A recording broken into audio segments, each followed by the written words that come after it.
Imagine this. You're out on a boat. The sun is just coming up over the coast of Sri Lanka. And then it happens. The largest animal on Earth, a blue whale, surfaces right in front of you. It's an absolute dream come true. But that's what we're here to explore today. What does that dream experience actually cost the whale? And, it's so easy to see why people want this. You see reviews like this one all the time.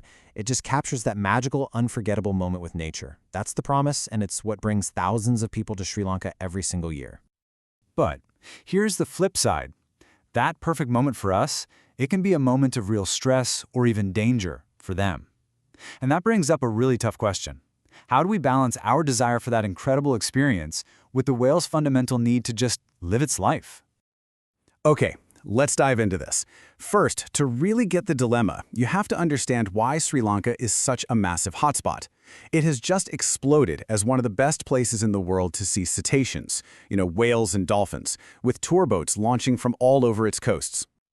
What makes Sri Lanka so special is that you can pretty much go whale watching all year round. From about November to April, all the action is on the south coast, near a town called Mirissa.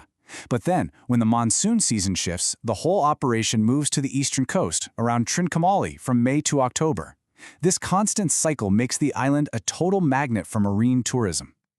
But, of course, with all that popularity comes a ton of pressure. And if you look just beneath the surface of those beautiful photos, you find a much more complicated reality. So let's peel back the layers and take a look at the hidden costs of this whole industry. And here is the core of the problem, right here.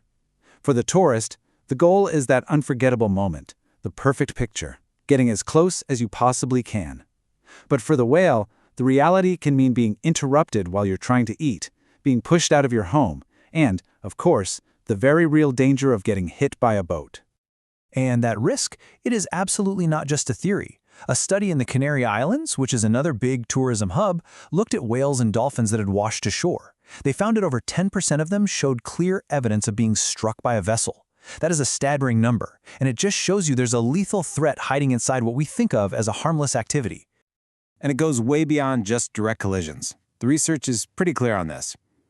All of that boat traffic can interrupt really critical behaviors, like feeding their young or just resting. It forces them to change how they swim, it jacks up their stress levels from the constant engine noise, and over time, it can actually push them out of their most important habitats for good. So yeah, that all sounds pretty bleak, doesn't it? But what if there's a better way? What if science could actually help us find a path forward? A system that works for tourists, for the people running the tours, and, most importantly, for the whales themselves. Let's just think about that for a second. What if we could use a scientific method to figure out what tourists really want from an experience beyond just getting a selfie with a whale? Well, there's a tool for exactly that. It's called a choice experiment. It's actually a pretty cool research method where you show people a bunch of different hypothetical options, like different tour packages. And by making them choose, forcing them to make trade-offs between things like price or boat size, you can figure out what they truly value.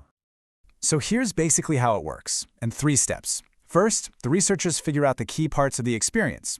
Boat size, guide quality, price. Then they create these choice cards with all sorts of different combinations. And finally, after analyzing thousands of these choices, they can literally calculate what features people are actually willing to pay more for. And the results from these experiments? Honestly, they are not what you might think. They paint a much more interesting picture of what we as travelers are actually looking for when we go out to see wildlife. You see, the common assumption is that all tourists want is the cheapest ticket possible and to get as close as they can no matter what. But when you actually look at the data, it tells a completely different story. In fact, when you look at what people are willing to pay a premium for, it's not about cramming onto some massive boat. People will pay more for a smaller group. They'll pay more for a really good guide who knows what they're talking about. And they will absolutely pay more to know that part of their ticket money is going directly into a conservation fund. So all of a sudden, this picture of the ideal tour starts to emerge. Turns out, people actually prefer smaller boats with operators who are ethical. They want to learn something from a guide who's an expert, and they feel good knowing their trip is actually helping, not hurting. Okay, so now we have the data. We know what a better experience looks like for us and for the whales. So the big question is, how do we take that knowledge and turn it into a real sustainable model for the entire industry? And this is where it gets really powerful, because this lays out a clear path forward. It's a total win-win. If you limit the number of boats, That's less noise for the whales, and a more exclusive trip for the tourists. If you enforce speed limits, that means less risk for the animals and a safer, more respectful experience for people. It shows that what's good for the whales is actually good for business. And now, this is where it all comes back to you. Because all this research, all this data, it really just points to one thing: the incredible amount of power that you have as a traveler to actually change this industry for the better. So how do you do it? How can you use this knowledge to actually make a difference on your next trip? Well, it all starts by just asking the right questions before you decide to book anything. Seriously, before you click that buy button, ask the tour company these things. What's your max group size? What are your specific rules for approaching the animals? Are your guides actual trained experts? And do you give back to local conservation? Any operator who can answer those questions with confidence is probably one worth supporting. Because here's the bottom line. Every ticket you buy, every dollar you spend, it's a vote. It's a vote for smaller boats, for responsible practices, and for a future where people and wildlife can both thrive. Your choice sends a huge message to the whole industry. And all of this leaves us with one last big question to think about.